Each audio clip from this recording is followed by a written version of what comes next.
Unaddressed Letters. Preface. I had a friend who loved me, but he has gone, and the great gulf is between us.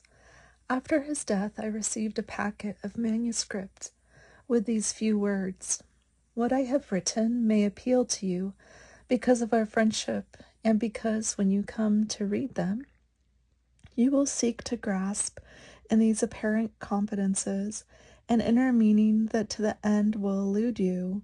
If you think others, not the many but the few, might find here any answer to their unuttered questionings, any fellowship of sympathy in those experiences which are the milestones of our lives, then use the letters as you will, but without my name. I shall have gone, and the knowledge of my name would make no one either wiser or happier.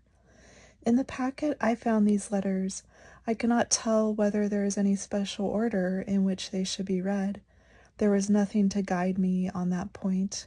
I do not know whether they are to real or imaginary people, whether they were ever sent or only written as an amusement, a relief to feeling, or with a purpose, the one to which they are now put, for instance. One thing is certain, namely that, however taken, they are not all indicted to the same person. Of that there seems to be convincing internal evidence. The writer was, by trade, a diplomatist, by inclination, a sportsman with literary and artistic tastes. By force of circumstances, he was a student of many characters, and in some sense a cynic. He was also a traveler, not a great traveler, but he knew a good deal of Europe, a little of America, much of India, and the further East.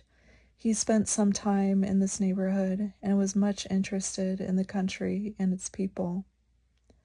There is an Eastern atmosphere about many of the letters, and he made no secret of the fact that he was fascinated by the glamour of the lands of sunshine. He died very suddenly by misadventure, and even to me his packet of letters came rather as a revelation.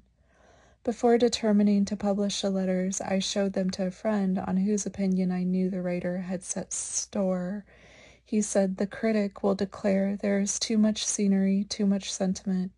Very likely he will be right for those whose lives are passed in the streets of London, and the letters will not interest so many readers as would stories of blood and murder. Yet leave them. Love is in the atmosphere day and night, and the scenery is in true proportion to our lives here, where, after all, sunsets are commoner than murders.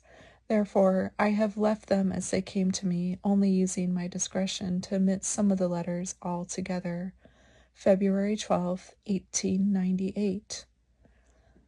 Thus fare you well, right heartily beloved friend, and love me as you have ever done, for I love you better than I